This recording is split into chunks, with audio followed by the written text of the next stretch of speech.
Well, welcome everybody, those of you who have signed in. I can't see anybody, and this is the first time that I've done one of these webinars, so do forgive me, it's a little bit of a strange concept, but thank you for joining us. Thank you for signing in to this BCO virtual tour of the works at Unity Campus. Thank you for your patience and your continued support for the BCO in these very challenging times and strange times. I hope that you guys are all well and that you are starting to find a bit of normality back into the market, whatever that looks like for us over the next little while. One thing we probably do know is that organisations like the BCO, where we're able to share best practice and experience and thoughts around how we can make offices work best for our customers and occupiers and clients alike, will be more and more important as we go forward. But thank you. I suspect we'll be doing lots more of these types of webinars and perhaps seeing less of each other face to face in large groups for a little while. So welcome to the new normal. As well as being a committee member of the BCO, my name is Colin Brown, I should have said. I'm also a Director of Development at Howard Group. Howard Group is a regional property investor and developer, as well as having a venture capital arm of the business as well. Primarily developing and investing in commercial property and student accommodation. So schemes that we completed last year include Mount Pleasant Halls in central Cambridge, Baytham House on East Road. So my colleagues William Jewson and Will Banks, who I think both are on here at the moment, delivered those two schemes last year, as well as Interchange Park in Bedford, which is a car dealership, and the first phase here at Unity Campus. So what we're about to look at is the works. So I just want, before I hand over to Jayne Kelly from NBBJ, I just want to give a very quick view of where we've been and where we're going in terms of the overall vision and the master plan for Unity Campus. The Howard acquired what's known as the SAWSTON Trade Park, just to the top of your screen there, in 2009, and that was an up and built industrial estate. We bought from a portfolio from Helco Bar. It didn't quite fit with the portfolio that they wanted to build, so we bought that as an up and built industrial investment, recognizing at the time that the buildings had a useful economic lifespan and that in time there would be future development potential there. In 2012-13, we acquired the land to the northwest and to the south of SAWSTON Trade Park, along with the buildings in the bottom right-hand corner of your screen there, known as Iconics Park. And at the time, Iconics Park itself was almost entirely vacant. We had one small occupier in one corner of the building who went bust shortly thereafter. And Howard Group invested quite heavily in those buildings to refurbish them, to split them, and we now have a fantastic lineup of occupiers in there, including Liminal Biosciences, BioCare, who provide logistics for the life sciences world. We have AccuDot, which is an enzyme encapsulation specialist in the front of this middle building in Iconics 2. And Iontas, which is Don McCaffrey, who founded Cambridge Antibody Technologies and sold that to Pfizer some time ago, his new spin-out. And then in Iconics 3 here, we have Talensa, who are one of the world's leaders in smart street lighting technology and one of the most exciting tech firms at Cambridge. So having done all that work and having attracted some really high caliber, really exciting, knowledge-intensive businesses to what was a slightly unproven location at the time, despite having a train station within walking distance and access to vast community, we started looking at an overall master plan for all of our SAWSTON assets. And in fact, at this round about the same time, we bought in just to the north here, this 3-story office building at Langford Arch. We're on the boundary of the tannery there. So the result of that master planning process, undertaken by Nicholas Hare, architect, with Nicholas himself and John Leonard heavily involved, this is where we're heading. And this is Unity Campus in its entirety, including Iconics and Langford. It will be up to 280,000 square of R&D, lab and office space, capable of accommodating single buildings of up to 65,000 square feet or larger campus style splits. and designed very deliberately to be a campus style environment. So the buildings, you'll note, are quite close together. All of the internal paving is shared surface. There are no tarmac roads other than the main access road, and everything is designed to feel a little bit more urbanized, a little bit more collegiate, much more collaborative, driving people to people, businesses to businesses, and making sure that we create an environment that feels kind of relevant for the modern culture and the modern workforce, recognizing that staff retention and recruitment is critical to so many of our customers and occupiers. So you'll note that from the previous slide to the next, the only building that remains in there is this large concrete framed industrial unit that started its life looking like that and now looks a little bit like that, although Jayne will talk more to that in the future. The game changer for us was this new access from the A1301 SAWSTON bypass, which allows us to turn the estate very quickly, so that arriving there today, you feel very much like you're arriving at the start of what is a very, very high quality modern business park, rather than the industrial environment that exists on the eastern end of the building. We're working at the moment to start providing the amenity provision. We have just agreed terms with a gym provider to come into a building on the estate.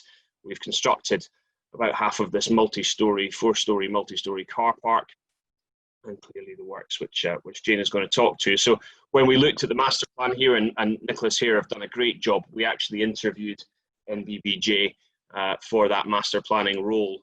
And although they weren't appointed for the master planning, when we came to this first building, which we recognized was going to have to be slightly disruptive, slightly edgy, slightly culturally different to perhaps some of the other buildings on the estate in the future, we felt that the people we'd met at MBBJ and the work that they had done, being one of the world's leading sort of tech and life sciences architects, they were a great partner for us in this. So we brought in Jayne and her team to look at that. That's a very old site plan, just to give you an aerial of where the works sits in the context of everything else, and the future master plan, which I think Jayne will talk to. So I will be back very shortly. In the magic of virtual tours, I will be vanishing over to the works in 10 minutes time to give you a bit of a spin round and show you the building, but I shall hand over to Jayne in the meantime. Thanks, Colin.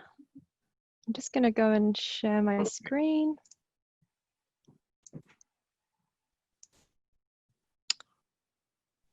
Hopefully, Colin, can you see that? I can, that's perfect. That's great. Yeah. Okay, hi everyone. I thought today it would be good to kind of talk through some of the design drivers for the building, and also some of the key design steps that the design team and the Howard Group took to create the Works project. For some reason, sorry, there we go, sorry. So the Works is actually located in SAWSTON at the Unity campus, and it's in close proximity to the Cambridge town centre. And it's also surrounded by the science parks in Cambridge, and also within the Cambridge Innovation Hub. And this is the master plan that Colin was referring to, the one by Nicholas Hare. And you already know what the position of the Works is, but this was the only building, or this is the only building that is going to be repurposed on the site. So this really drove the architectural concept to celebrate its industrial past. And just to touch on the plan of the master plan, so you can see the Works and the multi-storey car park are the first phase, and the multi-storey car park was done by Nicholas Hare. So we've been working in collaboration with them to do a unified kind of approach for the multi-storey car park and the Unit H. So the key emphasis of the project was to create an efficient, flexible and innovative space which promoted creative thinking, collaboration and a sense of community. And so that kind of touches on what Colin was talking before, that this is just more than a standard office building. This is about creating a building that connects connects to each other, connects to the campus, and is all about collaboration and innovation. So just when I talk about the key design steps, and components of the building, I'm gonna keep referencing back to the design drivers for the project. So the first of our design strategies was to remove the old green metal cladding, which you can see here in the existing photo.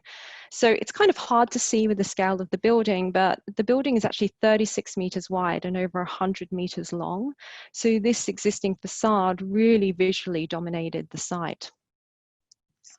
And it's not until you kind of get into the inside of the building that you see this really beautiful concrete frame. So the concrete columns, the beams, but also concrete purlins, which we felt as the design team and the Howard Group that this was really, really important to retain and also celebrate in the design. And the structural grid, you know, has an 18-meter span. So these really large, clear spans worked really well for office design and also for flexibility. And from a sustainability perspective, this building saves a lot of embodied carbon through retaining the concrete structure and slab. So since this building was the only one to be retained, and we felt that we wanted to, you know, really celebrate the industrial nature of the building, we looked to replace the existing metal cladding, and we added a new metal cladding, a calcit product that kind of wraps around the facade. So what we did is we wrapped it around the south facade, across the roof, and alongside the downside, the north facade. So it wraps all the way around. And previously, and I think you can see the image in the bottom right-hand corner, previously the building had been, I think, personally, visually dominated by the changes of color. You've got the two types of green, you've got the metal versus the render on the base, and it was quite fragmented. And what we really wanted to do with our strategy for the proposal was to visually unify the building and really for it to have a stronger presence on the site. So the approach of kind of expressing the industrial past of the building also runs through to the interior. Originally, the external walls, the perimeter walls, had a brick cladding, a brick facade, and unfortunately, due to the condition of the brick and the amount of glazing that was going to be put in, we couldn't actually retain that, but that was one of the strategies to try and retain it. So instead, we did look at using another industrial product. So we looked at cladding the interior of the external walls in an OSB product. And we really wanted to contrast the perimeter walls to the new walls on the site. So as you can see in the diagram, the new walls of the street were clad in white painted plasterboard, and then you had the contrast with the existing perimeter walls, which had the reference to the an industrial reference. So here's some photos of us prepping the OSB. So because the OSB, we wanted to not just put OSB in, but actually have a refinement to it. So we added a whitewash to the product. And in order to get that right look and feel, there was lots of testing and producing of samples in the office. So here's Marek, who's also on the panel today.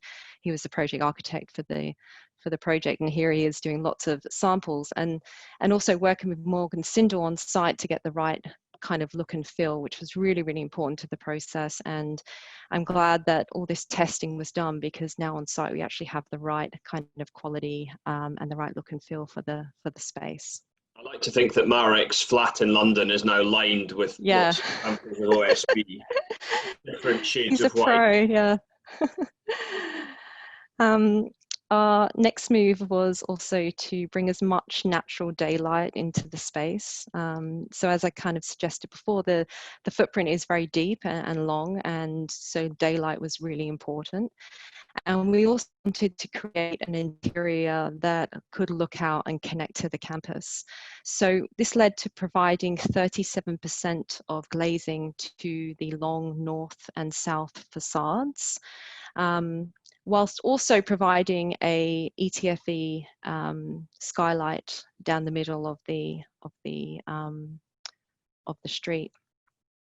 So this kind of brings us onto the street. So the ETFE skylight, which runs down the center, the whole length of the street, creates a inside-outside work environment, and you can kind of see it here. We've got these kind of dark porticos as you kind of entrance areas at the east and west end of the building, and as you kind of go through, you then enter this light environment, which we've called the street. And the street is really one's first experience of the works building, and it weaves the two office buildings that sit either side of it together. And it's used as a communal collaborative space. So it's an extension really of the tenancies. So each of the tenants can come spill out and use the space for meetings or connect over a coffee. And this really aligns with the original drivers of the building to create spaces which harness collaboration and provide that sense of community. And at the beginning of the talk, I kind of mentioned about celebrating the concrete frame, and we positioned the street right in the center of the concrete columns. Really, so as you kind of experience the building, and I think this photo on the right is a really great example, you get to see the rawness of that industrial frame, and I think it really adds to the character of the building. And one side of the street is left clear and open for circulation, and the other side, which we worked actually in collaboration with Coel, for clusters of different furniture types, which I was kind of touching on before, which are set up for the extension of that office tenancy. So people have places, you know, to have their meeting, or to do some quiet working, or have their lunch break. So lots of different spaces for the tenants, and to create that collaboration and community feel. One of the early design strategies was to locate the mechanical ductwork in the street, and this was essential in order to get the tenancies to work. So we had height restrictions on the edge of the street inside the tenancies, and we also wanted, you can kind of see in the image with some glazing kind of on the street, we wanted to maximize the glazing onto the street. So by locating the ductwork in the street, we achieved the head height. We did have the head height issues, but also we were able to fit in with our design approach to celebrate the industrial nature of the building. And I think this image is actually quite good because it kind of captures a lot of the design ideas with the concrete columns, also the clear circulation, the furniture clusters, but also the double height graphics and signage. And we worked in collaboration with Limewash to create the graphic design for the street. And that was very much based on, from an architectural perspective, like a bold color strategy and really large geometric shapes that were used to create zones in the street to act as like visual cues to almost bring the street closer to the person who is experiencing it. And this was an important strategy because the street was very, very long, like being over 100 meters long. And we wanted to avoid the street seeming larger than what it was. So tying the graphic design strategy in with the clusters of furniture. And I think overall the graphics, you know, we really intended the graphics to have that urban feel and reference the streetscape. And two of the last key drivers I really want to touch on is efficiency and flexibility. So in regards to efficiency, we wanted to create obviously the most efficient floor plates as possible and maximize NIA. So we already had quite large floor plates on the ground floor, but by adding a mezzanine, we were able to double the NIA. And so this was kind of one of the very early sectional sketches that was done to represent that idea with the central street. But also bottom image with the glazing, and you can see the butterflies through it. This was one of the strategies to strategically locate the glazing in the tenancies, to have that connection from one tenancy to the street, even if you're on the first level, across the street to another tenancy, and then through to the daylight on the other side. So even though it was a very, very deep building, you still have that connection from your tenancy to something else, and then beyond to another tenancy, and then through to the glazing and the natural daylight. And so just in regards to flexibility, the space was designed to have a central core, and this was to maximize the tenancy options for the Howard Group. Whether that was, you know, a tenant coming in and leasing the whole building, or whether that was tenants, 2 tenants taking a floor, or up to 4 tenants taking a wing of the building, or even the opportunity for the works to be subdivided into quadrants, providing up to 8 different tenancies. So it definitely provided options to different size tenancy options for the Howard Group. And also each of the tenancies was designed to have their own front door and connection to the street. You know, if you're on the ground floor, there's lots of opportunities to have your main front door spilling out to the street. But also if you're on the first floor, you have a stair, your own stair that actually connects to the street. And this is kind of all tying up to that whole idea that the street is the main driver for the building, to create this collaborative hub. And it really wanted this building moved away from a traditional office building with a traditional lobby. It was really trying to connect more with what the Howard Group are trying to do on the rest of the campus. And I suppose in summary, just before, you know, Colin moves on with the virtual tour, it's been really amazing to be part of this building, and I think really relevant to where we are in the world right now, with a focus on reusing as much of the existing buildings as we can, and thinking about how we can repurpose existing spaces and bring them in line with new ways of working. So with that in mind, I think Colin's gonna take us on a tour around the building. And I think if anyone has any questions, we can, I'll stop sharing, but you can start adding them to the Q&A chat during the tour, and we are able then to answer them at the end of the presentation. Yeah, brilliant. Thanks for sticking with us, everyone. We've lost 1 participant in the last sort of half hour, so I'm glad that hopefully that's just a dropout of someone's broadband rather than someone deciding we're not up to scratch. But thanks for sticking with us. I'm going to zoom my way up to SAWSTON now. Actually, we pre-recorded a virtual tour to make sure that it would all work okay. So hopefully you'll stick with us for another 10 or 12 minutes or so. And then, yeah, as Jayne says, there's a Q&A box at the bottom. If you have any questions that you would like to ask Jayne or Marek from the design team, or myself from the developer side, or if you get them in quick enough, then I'm sure we can get some responses from our M&E or project managers, who I think are part of the audience as well. So do ask some questions, and we'll see you in a little short while.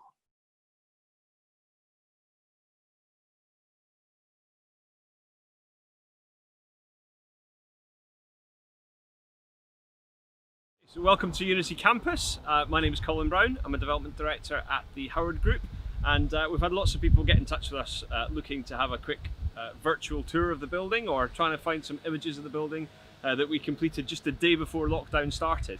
So we thought we'd spend a bit of time down here to run a camera around and give you some information about what we're delivering here as part of phase 1 of Unity Campus.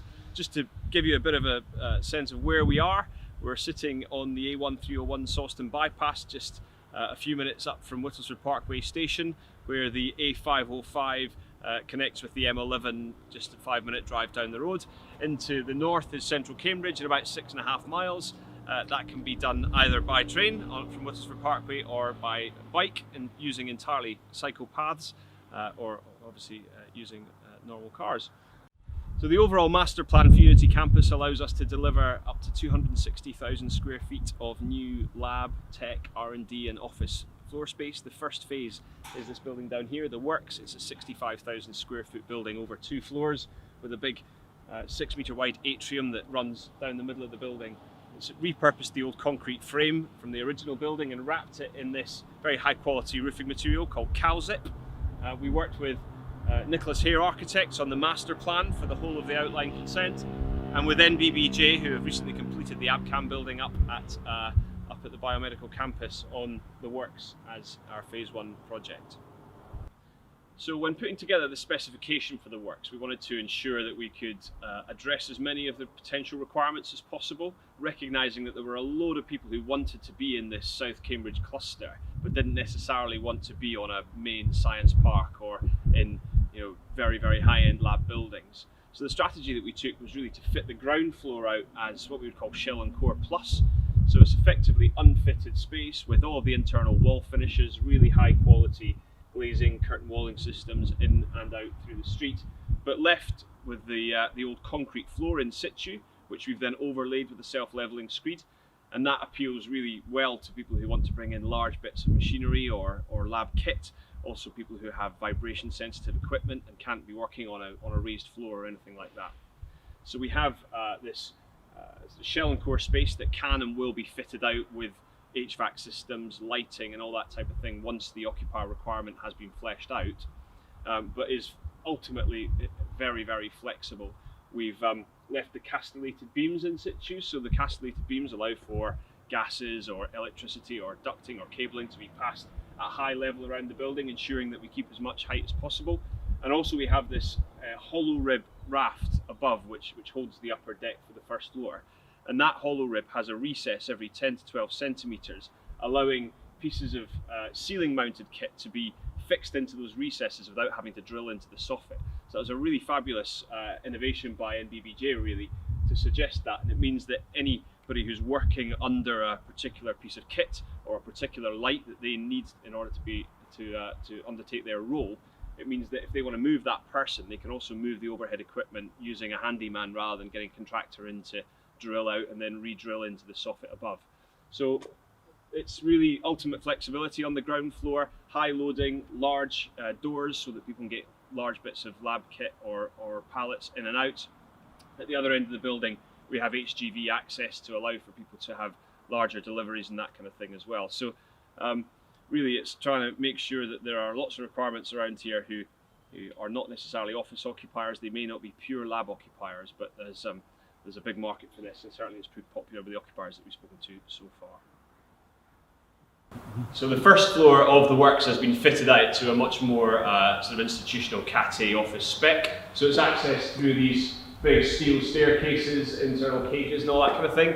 And inside it has a 130mm micro raised floor with floor boxes throughout, fully fitted with HVAC systems, the exposed concrete beams that run the full width of the floor plates, and they're 15-metre deep floor plates because we're able to get light from 37% glazing on the north and south elevations, but also through the main atrium as well. So we bring in lots and lots of natural light into that building, and all of the finishes mean that you end up with this really great, flexible, open plan space. Again, excellent for laying out offices when you don't know what the world looks like in the future. So in a sort of post-COVID environment, you've just got big open plan rectangles that can be used as you see fit. There's up and down lighters, heating and cooling, and those systems are completely independent. So each one of the first floor quadrants has its own independent HVAC system. All the electrics run back to a direct supply meter, so they can all be completely partitioned, and it means that the landlord isn't managing any of the services. The tenants are able to have control of that themselves. Also important to mention that the building's been completely flood cabled as well, so we have bridge fibre providing high speed fibre connectivity to all of the suites, and when we bring our occupiers in, they're able to connect up to that within 3 to 5 days. The space I'm standing in front of here at the moment is actually already let to Get Busy, a cloud-based software business. They took occupation in March, and we're due to have their opening party on the 4th of April. So we're very much looking forward to welcoming them on site, but at the moment it's all very quiet up there. Okay, so when we first set out to deliver this building 2 or 3 years ago, none of us could really have envisaged the impact that COVID-19 would have on the way that our occupiers are going to interact with their workspace. But it's not through chance that we created a building where each of our occupiers has quite a high level of autonomy over how they enter and leave the building and how they use their space. So we have 10 different ways to come into or out of the building. Each suite has its own independent access. The first floor suite's up the stairs, and the ground floor suite's from leaf and a half doors from the main undercrofts, and then we have the main entrances in and out of the street.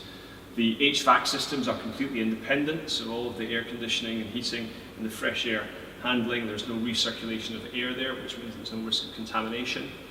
Each one of the suites lies adjacent to a toilet and shower block, so we do have the ability to demise those or to separate them off if people feel that they don't want to share the toilet facilities with other businesses.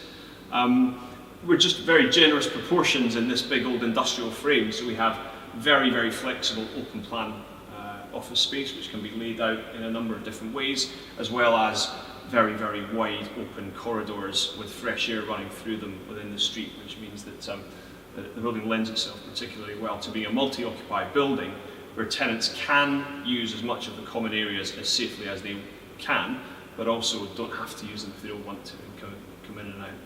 Of course, we also have extremely sustainable transport options, and we're able to provide a wide array of ways for people to come to work.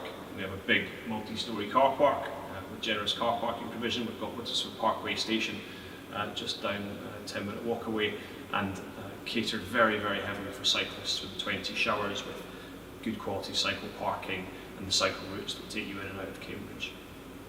Great. So the front doors of the street at either end are controlled by proximity access systems. So occupiers will be able to use those and gain access to the building directly from the outside, entering into the atrium here. And as I said earlier, there's 100 metres long, fully furnished space with all opportunity for all kinds of uses. Guests will be able to use the intercom systems to enter and then log in using the virtual receptionist facility, as well as being able to access the suites, obviously independently from the external points. All of the parcel lockers and post is at the west end of the building, and we're going to have some Amazon drop lockers in at the eastern end of the building to make sure that in December companies aren't answering their door every 5 minutes for Christmas present deliveries. So as we walk through here, you'll see that the street's been really, really beautifully designed by NBBJ, retaining as much as we could of the industrial kind of feel of the building and complementing that with really great internal architecture, exposed services, very, very high quality furniture, lots of real planting. So the Cambridge Plant Company and COEL have done a fantastic job in fitting this space out to make sure that, that it really does feel light, bright and airy and usable and welcoming. And a bit of a relief from the sort of normal office climate. So these sort of informal meeting areas, and then we've got some of these high bench meeting spaces. These desks are all ducted with power and USB so that people can have informal meetings there. Breaking up the space, both using the planters and with these sort of modular systems here. And then as we come under the main undercroft, we've got another big sort of picnic style meeting table here with more, again that's all ducted to make sure that people haven't got cables going everywhere. We've got some solo working stations here, so there are 3 places for people to come and work on their own or take a call about their mortgage or do whatever it is they want to do. Just coming under the middle part of the building, of course there's a bridge over the top of the street here. I should also point out these visuals, so the vinyl visuals on the side of the wall here are all themed around connectivity, trying to really hammer home the point about this being a building where people can collaborate, people can work together with other like-minded businesses, or even just provide space where their own staff can work together effectively in a pleasant environment. The idea is that this space here with the vinyl about the original webcam, the first ever webcam developed in Cambridge, was looking at a coffee pot in the Trojan room of the University of Cambridge. So this is the sort of main coffee and area for people to come in and have a bite to eat. As we walk through to the end of the building here, we've got a pub-style arcade machine where you can sit and play Pac-Man and Space Invaders and everything else against your colleagues, should you wish to do so. And then some smarter acoustic meeting booths with a monitor within there so that people can HDMI in there and have a meeting themselves in there. And coming to the end, we have some more really nice, pleasant, furnished areas to hang out. So the showers within the building are to a very, very high specification with rose gold fittings and slot waists, the type of thing you'd find in a hotel room. We also have really high quality fixtures and fittings throughout all of the WC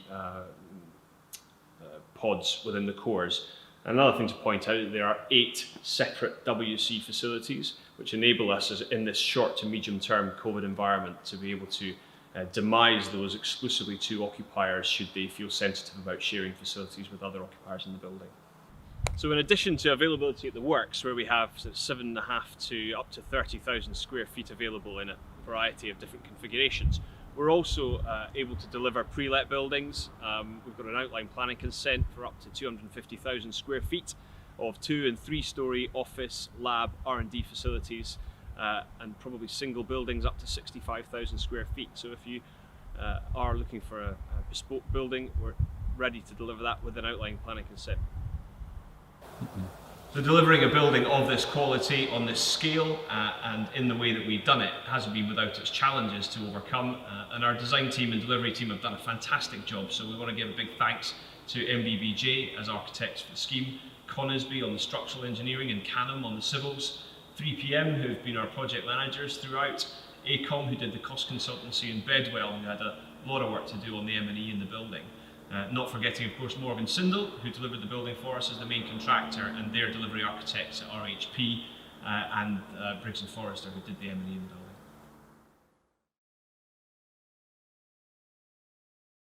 Hopefully you got the gist.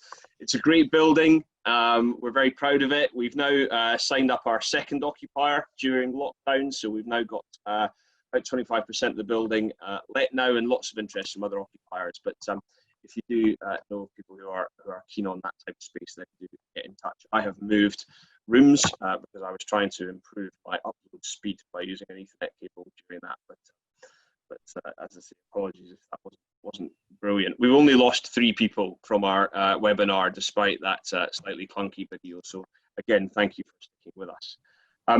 There have been a few questions have come in during the video, so probably a couple that I can deal with. Neil Wild, thank you for the question about energy and sustainability. I think it was hard for us to be really pioneering within this existing frame. There is no energy creation in the building, but what we've done, we have exceeded planning, yes, and largely through having super efficient M&E systems. So using heat recovery and things like that, but nothing that is massively pioneering. I think for us, things that sit outside of that, like the reuse of the existing frame and 1,900 tons of embodied CO2 within that, or saved by using that existing frame and the concrete floor. That was a massive saving. Clearly, concrete is a really efficient material once it's in situ, but it's a very, very carbon intensive material to produce. So being able to reuse that existing frame and floor was a big win for us that kind of sits outside the normal parameters of the planners. And the other big thing to point out really was that this site has a history. For any of you who have been studying your environmental law, the site, the case of Eastern Counties Leather against, I think it was one of the planning authorities, was quite a famous case about chemical leaching from the tanneries buildings in the neighbouring sites. And we had quite a lot of cleanup work to do on the site to remediate a bunch of chemical contamination, and also quite a lot of asbestos on that rear land, which had become a bit of a dumping ground. So yeah, we're quite proud of the work we've done. I think there's more to do on future phases, and the Howard Group are really, really committed to that. It's high on the agenda. It's actually high on our agenda for our upcoming board meeting, being almost the only agenda item for our upcoming board meeting is our ESG credentials for our developments. And I suspect that we'll be introducing a lot more renewables and looking very seriously, as well as the sort of placemaking aspect, at the sustainability stuff for future newer buildings. We're also looking at ideas. We own some farmland round about the area as well, and we're also looking at the ideas about whether we might be able to do some kind of solar farming or potentially some ground sourced heat pump technology using that floodplain land in the neighbouring area to heat and cool future buildings on the development. But these are just ideas that are yet to come to pass. Jayne, shall I pass over to you for how successes and learnings from other recent projects influence the design? Yep. So just thinking about the one thing was the ETFE roof that runs down the length of the street. So for that, when we originally started to think about the design and it being an indoor-outdoor space, we were looking at other projects that we've done. So the Quadram Institute at Norwich has an ETFE roof, and so we kind of looked into that as an option instead of glass. It's a lot lighter using the ETFE roof instead of glazing, and more affordable. So we looked at that as an option. So drawing inspiration from the Quadram Institute. Also for the exposing the services, we looked to the ABCAM project, how we had exposed all the services for the lab projects, for the labs and the offices, and bringing that insight into the Works project. Are kind of two I can think of. Great. Bridget, there's a question here about anticipating. How do we anticipate the interior layouts being adapted to allow for COVID distancing? I think that question actually came in after, before the sort of COVID-related section of the video. But as I said in the video, we're not lucky, but certainly grateful that the building has been designed as it has been. We certainly saw that occupiers were going to want more autonomy than they would perhaps get in a multi-let building elsewhere. So every single suite has its own front door, and therefore occupiers are kind of able to engage with that common space if they want to, but they don't have to if they don't want to. So I think that's a really key part of it. You kind of think of multi-let buildings where the common parts, that sort of common lobby is the mouth of the building, really. You kind of have to go through it to get in, whereas the street is really the heart of the building. And you can access it from various parts of the building, but you don't actually have to go into the street if you don't want to. So the internal street, again, we're quite lucky in that the surfaces that we have are easily cleanable. The furniture that we have and the space that we have in that 100-meter long, 6-meter wide corridor allows us to run one-way systems prior to the adjusting of the 2-meter to the 1-meter social distancing rule. We were looking at moving that internal furniture into the middle on the column line and then having a one-way system down either side. But there is enough space now for us to run a pretty safe environment for people passing the corridor. And then, of course, every suite then has a second access or exit down into the cores. So those who are wanting to run one-way systems within their own offices have an independent access and an independent exit and can run that like that. So that question, clean, self-contained fresh air handling systems and being able to have autonomy over the HVAC systems and everything like that means that the building actually probably, if we were designing it now for a post-COVID climate, there's probably not a huge amount that we would change. So we're quite lucky in that respect, as well as having big open plan floor plates. Get Busy, who are our first occupier, are running around at the moment, sort of reorientating their office for their staff to arrive back over the coming weeks. So moving on, another question. Well, dividing the building into much smaller units. Barry, thank you for that one. I guess from a architect's point of view, Jayne, there was originally a first floor walkway within that concept slide that you had up, probably 2 or 3 from the end there. So there was originally an internal balcony within the street, but I think what we found was that there is a real demand in this area, particularly in this South Cambs cluster, for occupiers who are looking for grow-up space rather than start-up space or HQ office environments. So the building is very much focused on providing that that next step for companies who are perhaps no longer in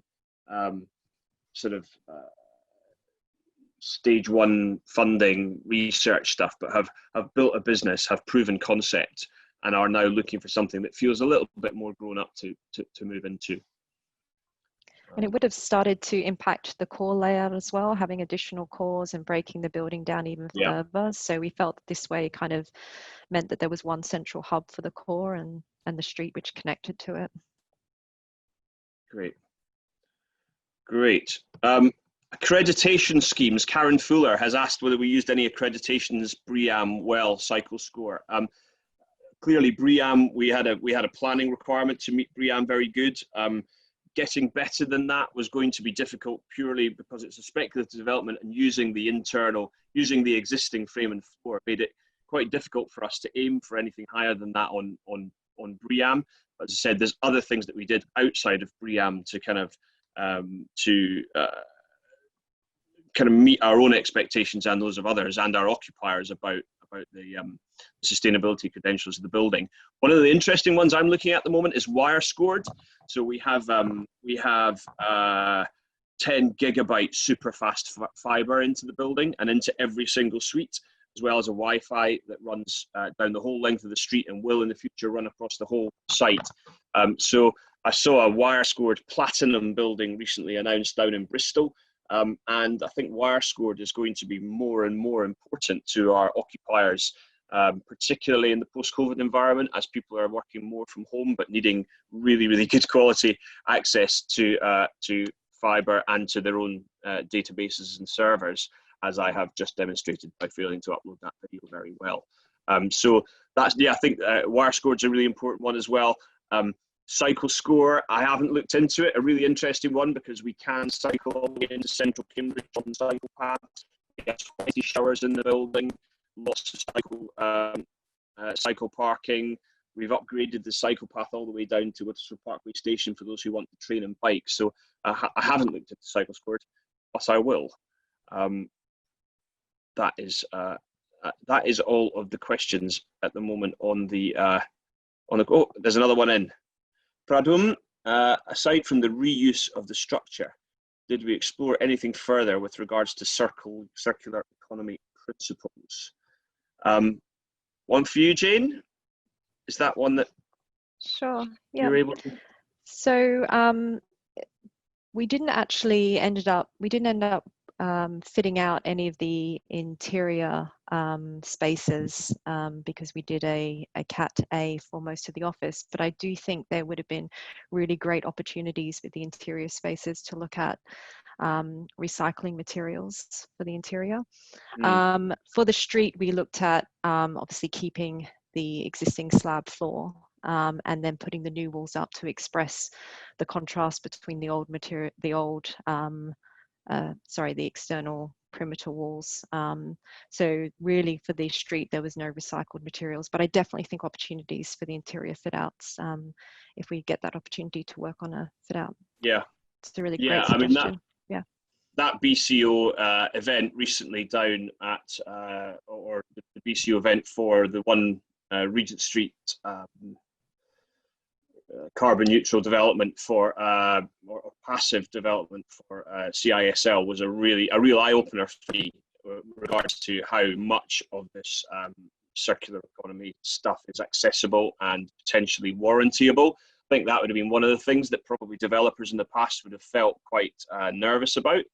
But being able to get secondary warranties for things within the circular economy means that it gives access to a whole bunch of internal stuff, as well as things like the frame, to be able to reuse and benefit from that kind of thing. Interestingly, we are currently looking at one of our developments down in Lewisham. We've got a multi-level industrial scheme that we are hoping to bring forward fairly shortly, and we are already looking, as we start to design and build that building, about how that building can then be taken down in the future, and whether that building has a lifespan beyond its life on the current site that we're going to put it on. So I think this is something that's really high on the agenda. I think the embodied carbon within buildings is something that people are starting to pay a lot more attention to, rather than just whether you've got some PVs on the roof or a wind turbine on the side of the building. It's something that I think we all have to think more creatively about. But yeah, we're pleased that we've managed to use what we have, which at the time really was all that was available to us. Okay, that is all of the questions. Oh, wait a minute, we've got another question. Oh no, it's just a comment and a thank you. Thank you, Fiona. Great. So unless anyone has any more questions, speak now or forever hold your peace. It is 5 to 12. We've come in just on time. So Thank you so much again for joining us. The BCO is going to be doing a whole bunch more stuff, really interesting things coming up. There's going to be a webinar on office acoustics, which I know that a lot of the committee members are quite excited about hearing about, and something that's really relevant. Again, all that stuff about well-being, office acoustics is really critical to that. So there's going to be a webinar probably August, September time.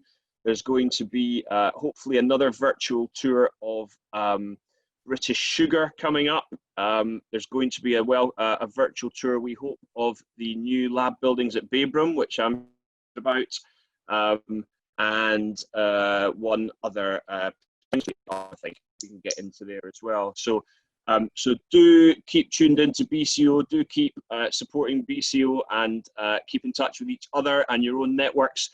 If people do want to have a private tour of the works in person, I would be delighted to meet you down there. We have had a lot of interest in the building over the last few weeks, particularly because of its kind of post-COVID credentials. So if anyone is keen to come and have a look round and kick the tires and chat about it in any more detail, then we'd be delighted to host you down there and give you a whiz round. We spend a lot of time down at the building anyway, so do give us a shout. But thank you, Jayne, very much. Thank you to Bryony at the BCO for sorting all of this out and getting us all online. Hopefully we will iron out the wrinkles over the next few webinars, and then hopefully we will all see you in person at a time in the future. Thank you for joining us. I think Bryony will close us down, and we'll see you next time. Thanks, Colin.